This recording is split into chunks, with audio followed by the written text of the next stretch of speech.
우리가 성경 에베소서 4장 15절 말씀해 보시면 그에게까지 자라가라 이런 말씀이 있죠.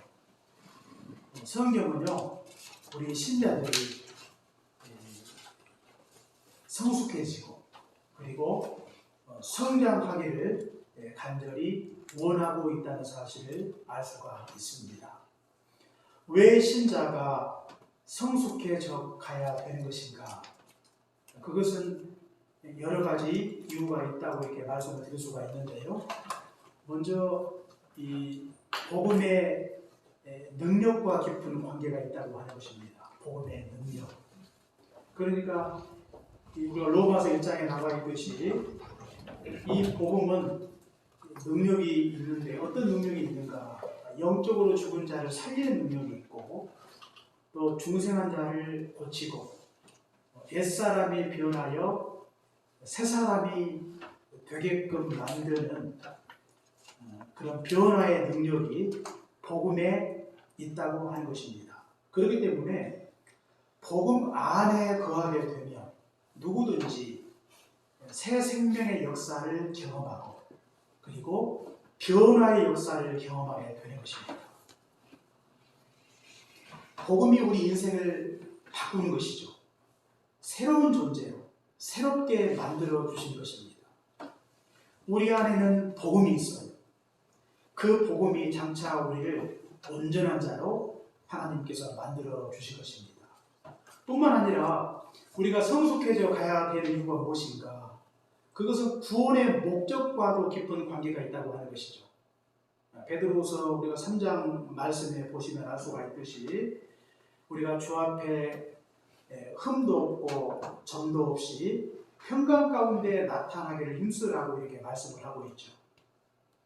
장차 우리가 주님 앞에 서게 될 텐데 그날에 흠 없는 자로 서는 것입니다. 이것이 우리를 구원하신 목적이에요. 우리는 하나님이 우리를 교회 가운데 부르신 이유가 마치 우리를 일꾼으로 부리기 위해서 하나님께서 우리를 구원하신 것이 아닌가 그런 생각을 할 때가 있습니다. 하나님이 우리를 부르신 것은 우리를 통해서 무슨 일을 하기 위해서 부르신 게 아니라 하나님이 부르신 궁극적인 목적은 우리 자신을 하나님 앞에 거룩한 자로 세우시기 위해서 불러주신 것입니다. 하나님의 모든 사역의 초점은 결국 성숙으로 모아지는 것입니다. 그것을 위해서 교회도 섬기게 하시고 그것 때문에 고난도 주시고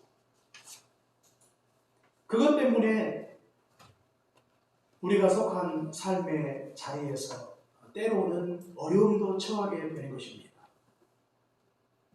하나님이 우리를 구원하신 그 궁극적인 목적을 생각하면 그 목적을 분명히 하고 우리가 달려가야 되겠습니다. 그렇다면 이 성숙한 신자의 모습은 어떠해야 될까요? 그것은 바로 우리의 삶이 전인격적으로 변화가 되는 것입니다. 전인격적으로. 부분적으로 조금 변하는 게 아니에요.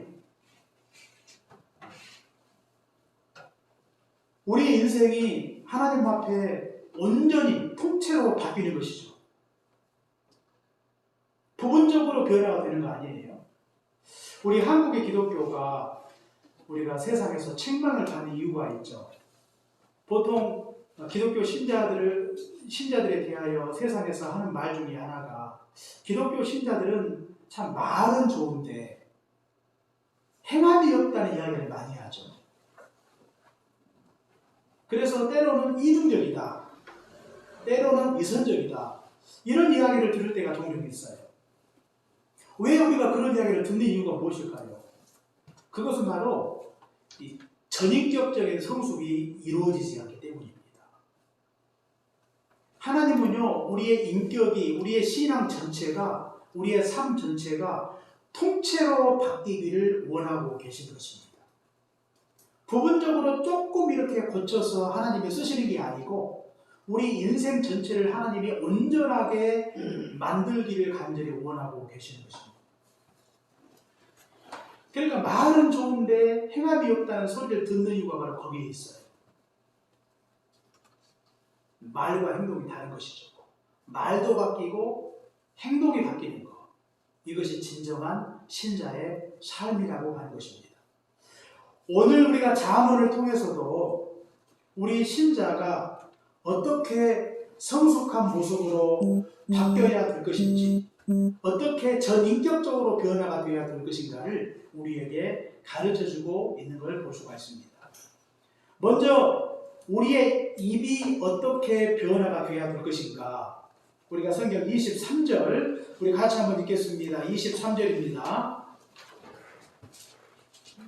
자, 23절 시작. 사람은 그 입의 대답으로 말미암아 기쁨을 얻나니 때에 맞는 말이 얼마나 아름다운고. 아멘. 여기 보니까 우리의 입이 어떻게 변화가 되어야 되는가, 때에 맞는 말이라 그랬어요.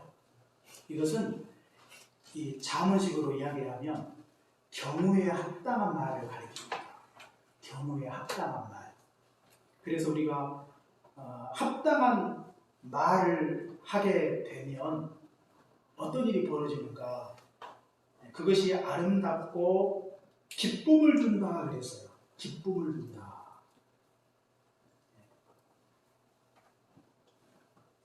특히 잠언 말씀해 보시면 이 경우에 합당한 말은 아로새긴 은쟁반에 금사가라 이렇게 말씀을 하고 있죠. 그러니까 금사가가 있는데 이 금사가가 아로새긴 그 쟁반이 있어서 금사가가 더 돋보이는 것이죠. 금사가를 갖다가 이 볼품없는 쟁반에 올려놓는 것과 그리고 이 멋진 쟁반에 이렇게 올려놓으면 그게 더 돋보이죠. 더 이렇게 아름답게 보이는 것이죠. 마치 경우에 합당한 말이 그렇다는 것입니다. 경우에 합당한 말이. 그 말을 더욱더 돋보이게 만들어서 그 말을 통해 기쁨을 주는 것입니다. 이것이 오늘 성경을 통해서 우리가 알 수가 있는 것입니다. 특히 우리가 사무엘상 25장 말씀해 보시면요, 우리가 잘 알고 있는 그 나발에 관한 이야기가 나오는데요, 이 나발이 다윗을 모욕하죠. 그 일로 인해서 다윗이 분노하면서 나발을 치기 위해서 자신의 군사들을 이끌고 나발의 집으로 향하지 않습니까? 그런데 그 심각성을 느끼고 나발의 아내 아비가일이 다윗을 맞이하죠. 바로 그때 다윗을 맞이한 이 아비가일이 다윗에게 했던 말이 무엇입니까? 나의 남편 나발은 불량한 사람이다. 남편을 두둔하지 않습니다. 주께서 직접 피를 흘리시고 보복하는 것을 여호와께서 막기 위해서 나를 보냈다. 주의 여종을 불쌍히 여겨달라고 이렇게 간청을 드리고 있는 걸 볼 수가 있죠. 그 말을 듣고 다윗의 마음이 풀려요. 그를 죽이고자 했는데 그 여인의 말을 듣고 그 여인에게 대하여 말하기를 참 그의 지혜를 칭찬하죠. 그리고 그 여인에게 말하기를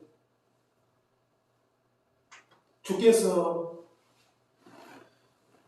너를 보내서 내 손으로 직접 피를 보고 또 보복하는 것을 멈추게 하셨다고 이렇게 다윗이 말하고 있는 걸 볼 수가 있어요. 여인은 장차 이스라엘의 지도자가 되었을 때 당신의 손으로 직접 피를 보고 보복을 했을 때 전쟁의 누가 될 수 있다는 사실을 이야기하죠. 그 말을 듣고 다윗의 마음이 풀리고 결국 다시 자기 집으로 돌아가고 있는 걸 볼 수가 있습니다. 이 경우에 합당한 말은 그런 것입니다. 말 한마디가요, 문제를 해결하게 하기도 하고, 말 한마디가 힘이 되고, 위로가 되기도 하고, 기쁨이 되기도 하는 것입니다. 말 한마디가 운명을 바꿔요. 이 여인이 다윗에게 경우에 합당한 말로 대답하지 않았다면 목숨을 잃을 수가 있습니다. 멸문죄화를 당할 수가 있죠. 그런데 이렇게 지혜로운 말 한마디가 죽을 수밖에 없는 그의 운명을 이렇게 바꾸고 있는 걸 볼 수가 있습니다. 이렇게 말 한마디가 얼마나 중요한가를 우리가 성경을 통해서 볼 수가 있는데요. 그러므로 우리가 때에 맞는 말, 경우에 합당한 말을 하기 위해서 우리에게 필요한 것이 무엇일까요? 우리가 말할 때 더욱더 신중해야 되겠습니다. 우리의 말은 실수가 많아요. 그렇기 때문에 말을 할 때마다 신중할 필요가 있고, 뿐만 아니라 말에 실수가 많기 때문에 또 말을 절제할 필요가 있어요. 듣기는 속히 하고 말하기는 더디하라고 이렇게 말씀을 하고 있죠. 그러니까 우리가 말이 많을수록 그만큼 비례해서 실수가 많아지는 것이죠. 그래서 내가 스스로 내가 말에 실수가 많다 이렇게 생각이 되면 말을 최대한 줄이는 게 좋습니다. 뿐만 아니라 우리가 이 경우에 합당한 말을 하기 위해서는 좋은 언어 습관을 갖는 것입니다. 경우에 합당한 말이 그냥 나오는 게 아니에요. 평소에 자기의 언어 습관대로 나오는 것입니다. 우리가 좋은 언어 습관을 갖는 게 중요한데 자신에 대해서는 항상 겸손하고 다른 사람에 대해서는 온유하고 이런 언어 생활을 우리가 잘 감당하는 것이죠. 그것이 나의 하나의 습관으로 자리매김하게 되면 뭔가 어떤 문제가 생겼을 때 거기에 맞는 그런 적절한 언어 생활을 감당할 수 있다고 하는 것입니다. 그러므로 우리 어려서부터 특히 언어 생활에 좋은 습관을 가져서 우리의 입술이 변하도록 우리가 하나님 앞에 더욱더 성숙한 자로 변화되어지는 그런 복된 역사가 있기를 주의 이름으로 축원합니다. 그 다음에 두 번째로 우리 입술이 변할 뿐만 아니라 또 하나 변해야 될 것은 우리의 행동이 변해야 된다고 하는 것입니다. 행동. 우리가 성경 24절에 보니까 지혜로운 자는 위로 향한 생명길로 말미암음으로 그 아래에 있는 수호를 떠나게 되느니라 그랬어요. 위의 것을 찾음으로 인하여 수호를 떠나게 된다 그랬는데 위의 것을 찾게 되면 수호는 죄와도 깊은 관계가 있는데 죄로부터 분리가 된다 그런 뜻이에요.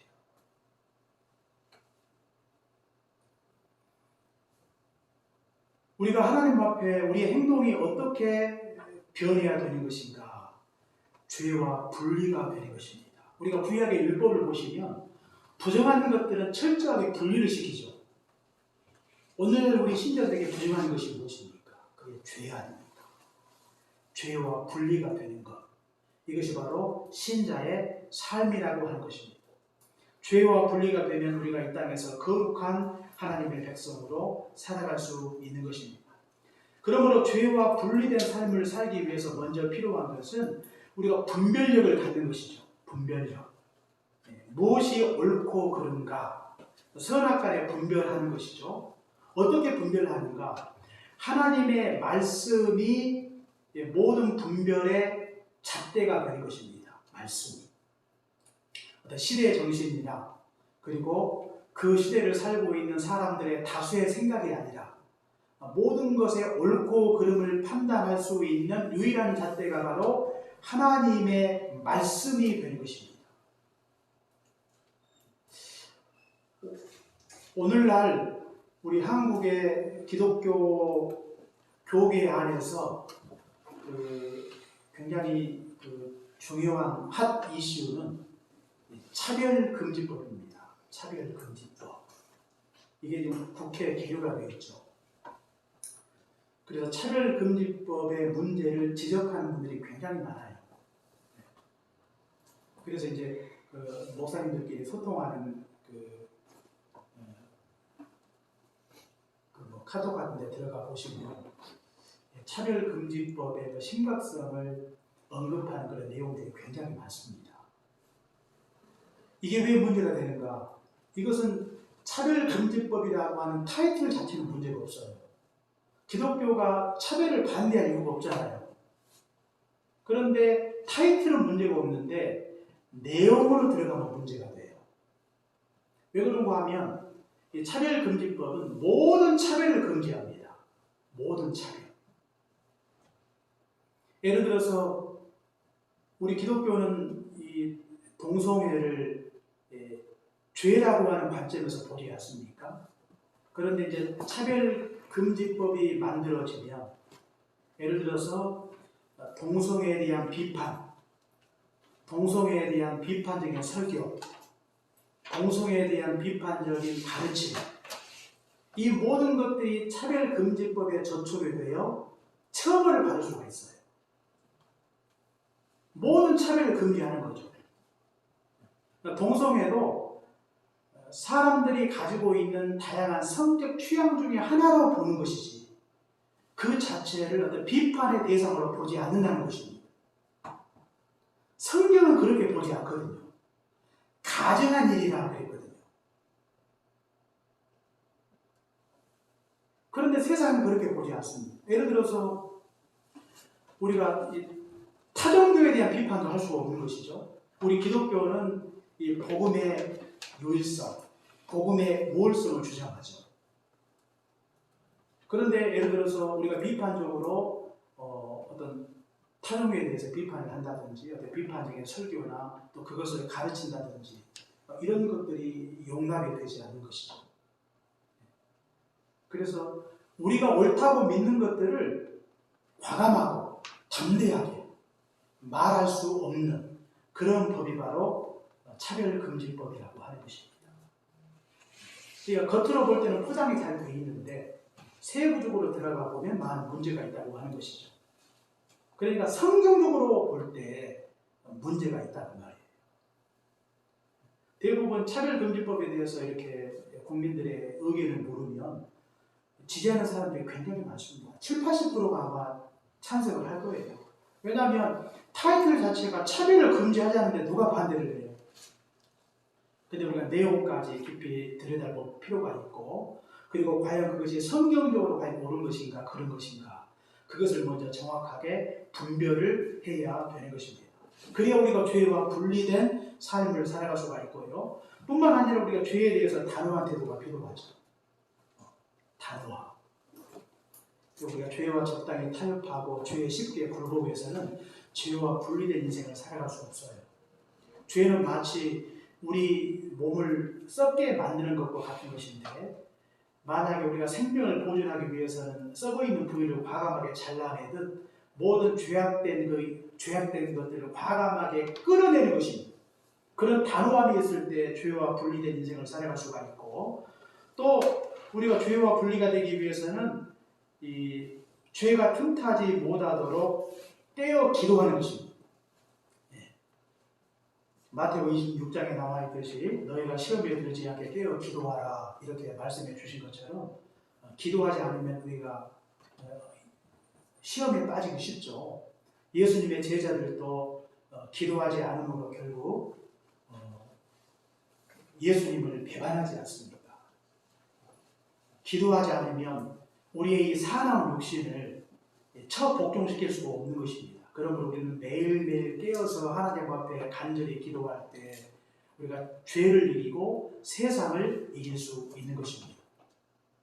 기도는 하나님 앞에 어떤 그 강구라고 하는 성격이 크지만 기도함으로 우리 안에 성령과 은혜가 충만해서 우리가 육신의 소욕대로 살지 않고 성령을 따라 행할 수 있도록 은혜 베풀어 주시는 것이 바로 기도라고 하는 것이죠. 그렇기 때문에 우리가 이 땅에서 거룩한 자로 행동하기 위해서, 거룩한 자로 살기 위해서 죄와 분리된 인생을 살기 위해 시험에 들지 않고 깨어 기도하는 그런 복된 인생 살아가시기를 주님으로 축원합니다. 그 다음에 세 번째로 우리의 마음이 변해야 된다고 하는 것입니다. 우리의 입도 변하고 행동도 변하고 마음이 변화가 되는 것이죠. 우리가 25절에서 27절까지 보시면 우리가 어떤 마음으로 변해야 되는 것인가? 정직한 마음을 가져야 된다고 하는 것입니다. 정직하지 못한 모습들이 25절에서 27절까지 나와 있어요. 과부의 지게를 옮기는 것, 그리고 선한 그 악한 꾀, 이익을 탐하는 것, 이런 모든 것들이 정직하지 못한 그런 태도라고 이렇게 말씀을 드릴 수가 있어요. 마음이 정직하면 우리가 하나님 앞에 징계를 받기보다 하나님의 축복을 받을 수가 있고 하나님이 기뻐받아 주시는 것입니다. 우리가 정직한 예배, 정직한 기도, 정직한 봉사와 섬김을 하나님께서 기뻐받아 주시는 것입니다. 그러므로 우리가 정직한 마음을 가지고 살아갈 수 있도록 우리가 마음이 항상 선해야 되겠습니다. 그리고 우리가 마음을 지키는 것이죠. 물을 지킬 만한 것보다 내 마음을 힘써 지키라. 생명의 근원 이에서 남이니라. 이렇게 말씀해 주신 것처럼 우리 마음속에 이런 악한 죄가 들어오지 못하도록 우리 마음속에 정직한 마음을 가지고 살아갈 수 있도록 우리가 마음의 파수꾼을 세워야 되겠습니다. 그 다음에 네 번째로 우리 눈이 어떻게 변화가 되어야 될 것인가. 눈은요, 우리가 성경 30절 같이 한번 읽겠습니다. 30절입니다. 시작. 눈이 밝은 것은 마음을 믿게 하고 좋은 기별은 뼈를 윤택하게 하느니라. 아멘. 눈이 밝다 그랬어요. 눈이 밝다. 어떻게 하면 눈이 밝아지죠?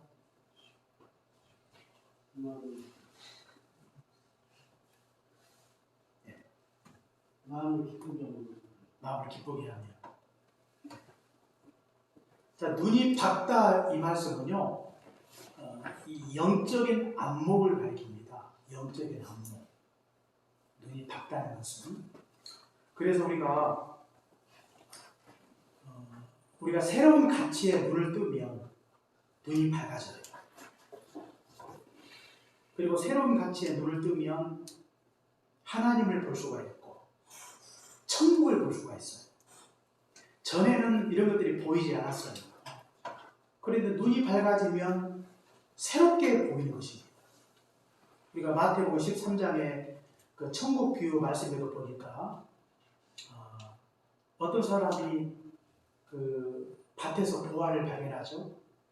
그리고 발견한 후에 그 밭의 보화를 밭에 감추고 기쁘게 돌아가서 자신의 모든 소유를 다 팔아 그 밭을 샀다고 했거든요. 이 사람이 이 밭에서 보화를 발견했다고 하는 것은 무엇을 의미합니까? 새로운 가치에 눈을 떴다고 하는 거예요. 그러니까 자기가 가지고 있는 모든 것을 아끼지 않고 다 팔아서 그 밭을 사는 것입니다.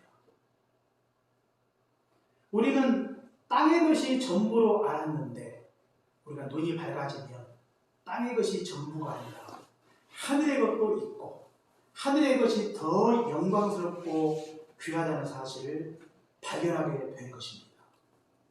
눈이 밝아지면 그렇게 되는 거예요. 하나님을 볼 수 없는 자가 하나님을 보게 되는 것입니다. 하나님을 경험하게 되는 것입니다. 천국을 보고 천국의 그 기쁨을 경험하게 되는 것이죠. 아멘. 눈이 밝아지면 가능하다고 하는 것입니다. 아멘. 오늘 성경은요, 눈이 밝으면 마음이 기쁘다 그랬어요. 마음이 기쁘다. 아까도 우리가 마태복음 13장에 보시면 나와 있듯이 이 사람이 이 밭에서 보화를 발견하고 그 보화를 밭에 숨겨두고 기쁨으로 돌아가 자신의 이 모든 소유를 팔아 그 밭을 샀다고 했거든요. 어떻게 돌아갔다고요? 기쁘게. 새로운 가치에 눈을 떴거든요. 그동안 보지 못했던 새로운 가치에 눈을 뜨는 순간 그 마음속에 기쁨이 있다고 하는 것입니다. 우리가 12명의 정탐꾼을 통해서도 알 수가 있는데요. 12명의 정탐꾼이 가나안 땅에 들어가서 정탐을 하고 돌아와서 10명의 정탐꾼이 보고하기를 이 땅은 그 땅을 악평을 하죠. 악평을 하죠. 그 땅은 거민을 삼키는 땅이다. 이러면서 악평을 하고 심히 절망을 해요. 그런데 2명의 정탐꾼 여호수아와 갈렙은 뭐라고 이야기합니까? 우리가 두루다니며 본 그 땅은 심히 아름다운 땅이다. 이러면서 그 땅을 주신 하나님께 감사하고 기뻐하는 그런 모습을 볼 수가 있어요. 그들의 눈이 열리게 된 것입니다. 영적인 안목을 갖게 되는 거예요. 그러면 새로운 세계가 보이는 것입니다. 그러므로 그 심령 속에 기쁨이 충만한 그런 인생을 살아갈 수 있는 것이죠. 우리 인생 가운데 고난이 닥쳐올 때 현상만 보면 우리가 기뻐할 수 없어요. 내가 느끼는 이 아픔, 이 고통만 생각하면 고난 중에 기뻐할 수가 없습니다. 그러나 성경은 고난 중에도 즐거워하고 기뻐하라고 그랬거든요. 어떻게 이것이 가능한가? 그것은 현상만 보는 게 아니라 그 가운데 두신 그 뜻과 고난의 뜻과 그 의미를 생각하면 우리는 비록 고난의 무게가 크다 할지라도 우리가 하나님 앞에 감사하고 하나님 앞에 기뻐할 수 있다고 하는 것입니다. 고난 자체로 끝나는 게 아니라 고난을 통해서 하나님이 우리를 연단하시고 하나님 앞에 온전하고 부족함이 없는 자로 하나님께서 세워주시고자 하시는 하나님의 기쁘신 뜻이 있는 줄 알고 우리가 주 안에서 즐거워하고 주 안에서 기뻐할 수 있다고 하는 것입니다. 이것은 눈이 열려야 가능해요. 그리고 눈이 변해야 돼요. 눈이. 보이는 것만 보는 것은 눈이 밝아졌다 말할 수 없는 것입니다. 아무리 눈이 1.5, 2.0 된다 할지라도 보는 게 아무리 잘 보여도 영안이 열리지 않거든요. 우리가 밝은 눈이라고 이렇게 말할 수 없는 것입니다. 눈이 열리지 않고는 우리가 주 안에서 기뻐할 수 없는 것이죠. 그러므로 밝은 눈을 가지고 살기 위해서 우리에게 필요한 것이 무엇일까요? 박윤선 목사님은요, 밝은 눈은 하나님의 말씀으로 밝혀진다 그랬어요. 하나님의 말씀을 통해 우리의 눈이 열리게 될 것입니다. 뿐만 아니라 우리의 눈은요, 기도하면서 열리게 되는데요. 우리가 시편 110편, 19편 말씀에도 보니까 우리의 눈을 열어 주의 법에 기이한 것을 보게 하소서 그랬어요. 하나님 앞에 기도가 우리의 눈이 열려요.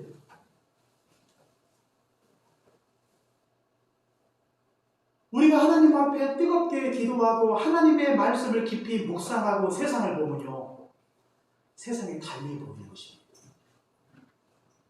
눈이 열리기 때문이죠. 눈이 밝아지기 때문입니다. 하나님의 말씀을 깊이 묵상하고 기도하면서 하나님이 지으신 이 우주 만물을 바라보면 세상이 그렇게 아름답고 평안하고 하나님이 지으신 대자연 속에서 찬양이 나오고 우리 마음속에 기쁨이 있지 않습니까? 왜 그렇습니까? 하나님께서 우리 눈을 여시고 우리 눈을 밝혀주셨기 때문입니다.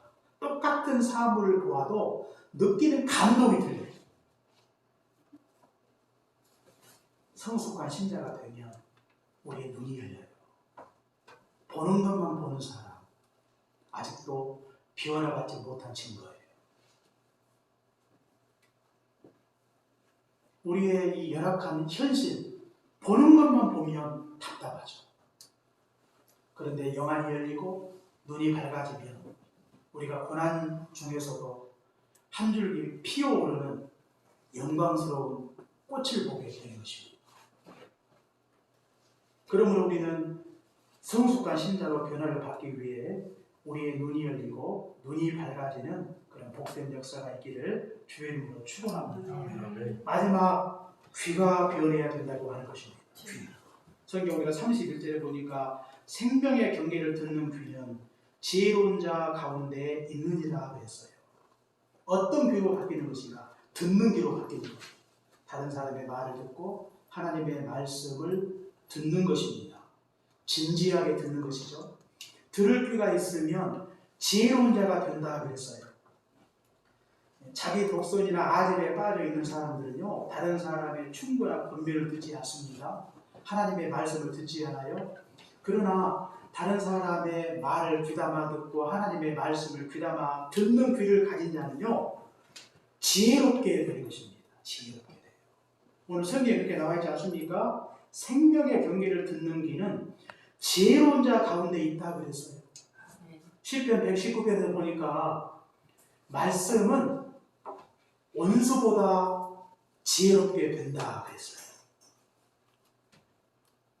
하나님의 말씀을 들을 수 있는 귀가 있는 사람은요, 지혜로운 자가 되는 거예요. 그러므로 듣는 귀가 되기 위해서 우리 안에 있는 모든 교만을 버리고 다른 사람의 말을 경청하고 하나님의 말씀을 진지하고 적극적으로 경청하는 그런 태도가 필요하다고 하는 것입니다. 우리가 사무엘상 3장 10절에 보니까 사무엘이 하나님 앞에 말하기를 여호와여 말씀하옵소서, 주의 종이 말씀을 듣겠나이다, 이렇게 고백하는 걸 볼 수가 있죠. 사무엘은 자기가 듣고 싶은 말만 듣는 게 아니에요. 하나님이 주시는 말씀을 있는 그대로 받습니다. 사무엘이 받은 말씀은요, 자신의 영적 스승이었던 엘리에 대한 하나님의 심판의 말씀이에요. 그 말씀을 듣고 증거하는 일이 그렇게 편치 않은 그런 하나님의 말씀임에도 불구하고 그걸 가리지 않고 하나님의 말씀으로 온전히 받아 그 말씀을 자신의 영적 스승이었던 엘리에게 그대로 전하고 있는 걸 볼 수가 있어요. 그에게는 듣는 귀가 있었다고 하는 것입니다. 특히 하나님의 말씀을 들을 수 있는 귀가 있는 거죠.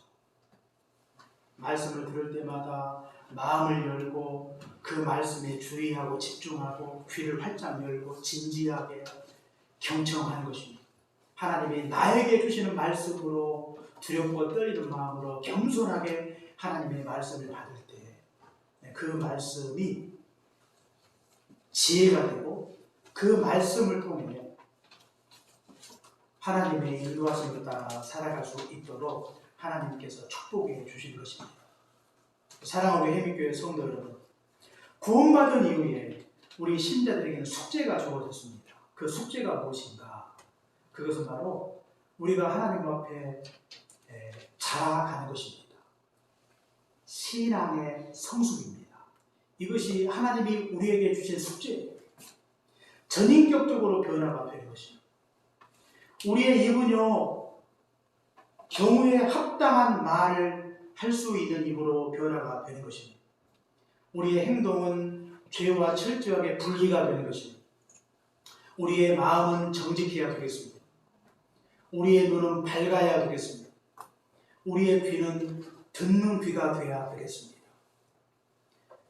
우리 인격 속에 일부가 변하는 게 아니라 우리의 전체가, 전 인격이 하나님 앞에 온전하게 변화가 되는 것, 이것이 구원받은 성도들에게 주어진 숙제라고 하는 것이죠.